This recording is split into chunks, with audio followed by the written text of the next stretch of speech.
Welcome to another episode of Ben Recommend, where I recommend you all some manga. And here we have ourselves definitely the most recently released out of all the mangas, at least here in the US, because I believe there are a few volumes in Japan currently. This one right here is called Super Ball Girls. Now, from that kind of title, you probably wouldn't know what to expect from this series like this, but this story follows a boy named Ita who is essentially bored with his life.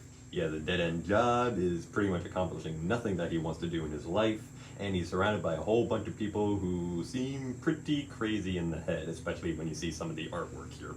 And he just wants something different in his life.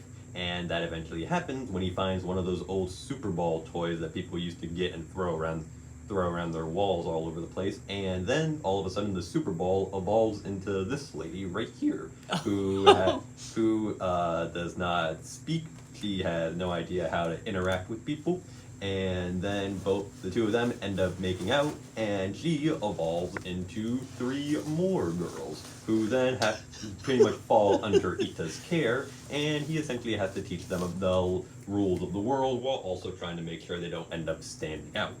And despite what you may think from a series with that kind of a premise, and the fact that when I got this from the bookstore, this was actually covered in saran wrap, you might think there may end up being a lot of sexual content in this manga, but surprisingly, it's not as sexualized as you may think. There are sometimes, especially when the four girls end up first appearing, where they have a sort of lack of clothing. But other than that, there are actually a lot more wholesome and very humorous kind of moments. It does sort of dwell into that sort of like this character has to take care of these type group of characters to not stand out kind of storytelling. And it actually is very humorous. All four of the characters are very unique in terms of personality. They end up growing their own like interest and all that kind of stuff. And the main thing that sort of is a bit of a drawback is somewhat of the art style, because there are times where it has a tendency to exaggerate when characters go through certain emotions, especially when you see some of them go crazy. This is made by the same person who created Blue Lock and Prison School, which are two series that also have that sort of problem where sometimes they exaggerate a little too much, where it can kind of look a little bit disturbing to look at, especially with certain characters.